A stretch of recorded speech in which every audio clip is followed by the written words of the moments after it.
30 वर्षीय मूकबधीर तरुणाच्या हत्येच्या कटात एका महिलेचाही सहभाग असल्याचा संशय पायधुनी पोलिसांना आहे।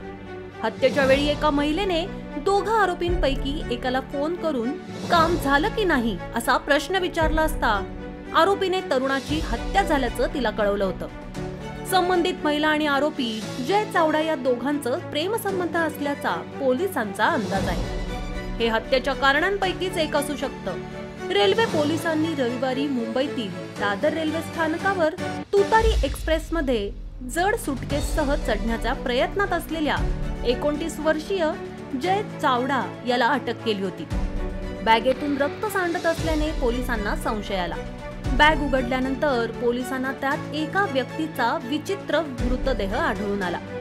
त्याची ओळख नंतर सांताक्रूज रहिवासी असलेला अर्शद शेख म्हणून झाली।